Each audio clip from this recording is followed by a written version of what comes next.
Okay, Bismillahirrahmanirrahim. Assalamualaikum warahmatullahi wabarakatuh. Nama saya Muhammad Nur Firdaus bin Romlan. Saya merupakan pelajar bagi Diploma Kewangan dan Perbankan Islam. Nombor matrik saya ialah 23 DAB 19F 2050. Jadi hari ini saya akan membuat pembentangan bagi latihan industri yang telah saya jalani sepanjang daripada bulan Ogos tahun 2022 sehingga bulan Disember tahun 2022.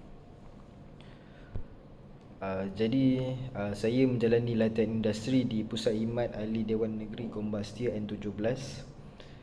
Jadi Pusat Khidmat Dun Gombak Setia merupakan pusat perkhidmatan bagi wakil rakyat kawasan Gombak Setia kepada penduduk di dalam lingkungan kawasan Dun Gombak Setia yang berjumlah lebih daripada 90,000 orang. Jadi untuk makluman, Gombak Setia merupakan salah satu daripada kerusi DUN yang terdapat di dalam kawasan Parlimen Gombak. Jadi pusat khidmat ini memulakan operasi sejak daripada Mei 2018 dan sehingga ke tamat penggal ini, iaitu daripada tahun 2018 sehingga tahun 2023. Ataupun sehingga Dewan Undangan Negeri Selangor dibubarkan. Jadi wakil rakyat penyandang bagi kerusi DUN Gombak Setia ini merupakan Yang Berhormat Tuan Muhammad Ilman Idham.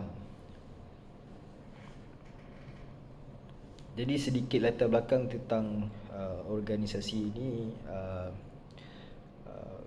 Pusat khidmat ini terletak di Jalan Berjaya 6, Taman Berjaya, Gombak, Selangor. Jadi untuk makluman, setiap ahli Dewan Undangan Negeri Selangor ataupun ADUN diperuntukkan dengan jumlah peruntukan yang boleh diagihkan kepada rakyat yang terhad kepada kawasan masing-masing. Contoh, kalau seorang wakil rakyat itu merupakan wakil rakyat bagi kerusi DUN Gombak Setia, jadi peruntukan itu hanya boleh disalurkan kepada penduduk ataupun rakyat di dalam kawasan lingkungan DUN Gombak Setia. Dan juga Kerajaan Negeri Selangor telah menyediakan peruntukan kepada setiap ADUN, dan rakyat ataupun penduduk yang ingin membuat permohonan, sebarang permohonan, boleh melakukan permohonan tersebut kepada Pusat Khidmat ADUN kawasan masing-masing. Jadi objektif kepada Pusat Khidmat DUN Gombak Setia ini merupakan memberikan perkhidmatan yang efisien kepada penduduk setempat yang memerlukan bantuan dan sebagainya. Dan juga visi adalah memberi perkhidmatan kepada masyarakat setempat DUN Gombak Setia, dan misi adalah melaksanakan program kemasyarakatan dan menyumbang kepada pembangunan kawasan setempat. Jadi ini merupakan contoh laporan teknikal, iaitu saya kena buat permohonan quotation dan juga invoice daripada vendor bagi pengurusan barangan sumbangan pusat khidmat.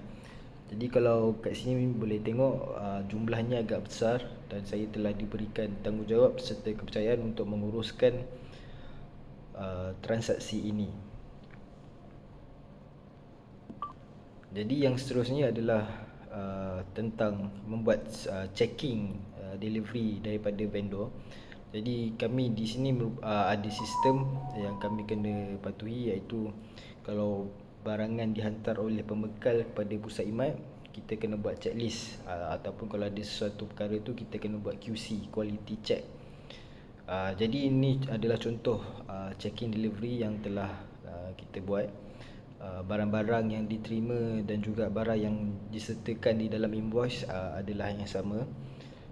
Jadi kita bersetuju untuk membuat pembayaran setelah checking delivery ni kita dah tick lah, maksudnya kita dah check dan ditally dengan barang yang sampai, dan kita akan buat pembayaran. Okey, jadi yang seterusnya ini merupakan contoh latihan dan kursus tambahan yang disediakan oleh Pusat Khidmat kepada saya. Jadi saya berasa sangat bertuah kerana dapat menjalani latihan ini.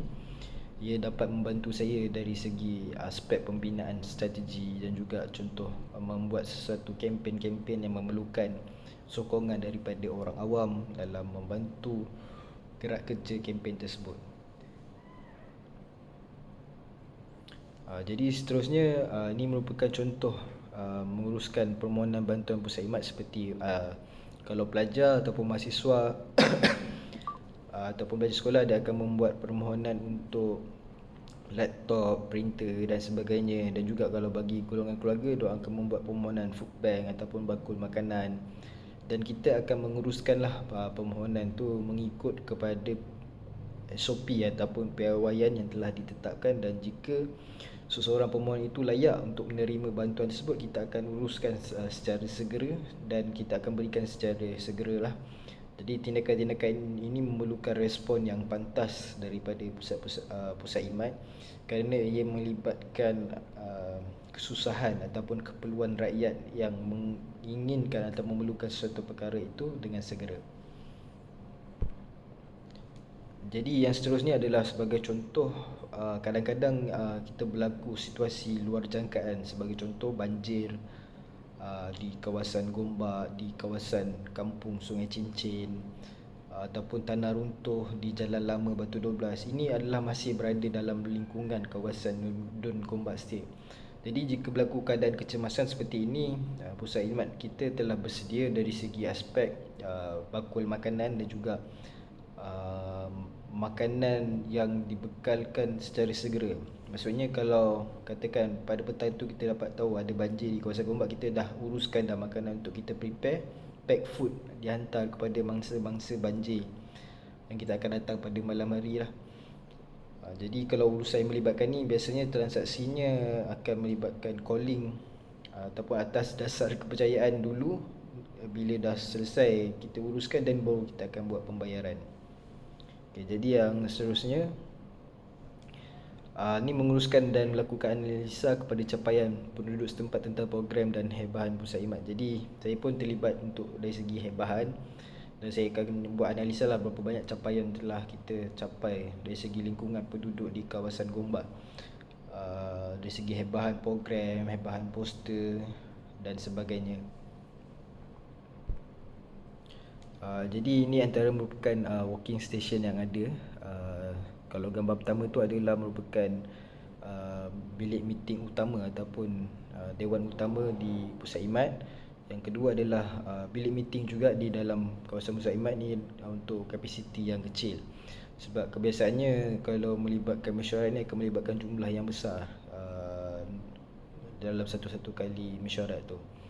Dan yang seterusnya adalah yang gambar nombor 3 adalah suasana di pusat khidmat rakyat Gombak Estate.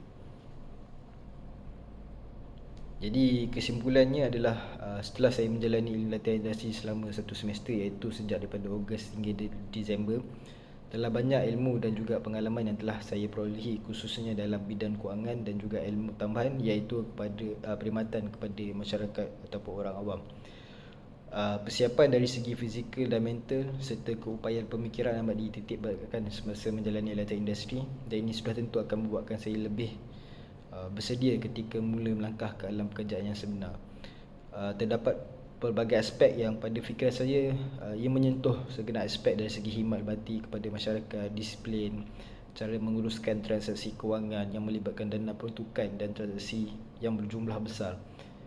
Kat sini kita nak kena belajar amanah lah sebenarnya, sebab kita pegang peti cash.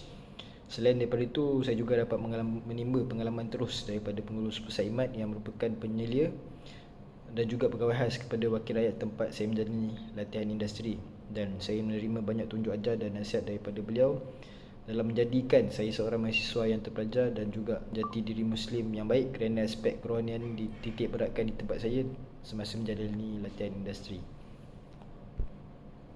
Jadi komen dan cadangan saya, latihan industri banyak membantu saya dari segi persediaan sebelum menghadapi alam pekerjaan yang sebenar. Yang kedua adalah dapat meningkatkan kemahiran pengetahuan, malah keyakinan diri menjalankan sesuatu kerja dan lain-lain. Nombor 3 ialah pendedahan suasana kerja seperti bekerjasama bersama para pekerja yang lain, menyiapkan projek seperti pembincangan, program, perkongsian idea, pembagian kerja dan lain-lain merupakan pengalaman yang sangat berharga.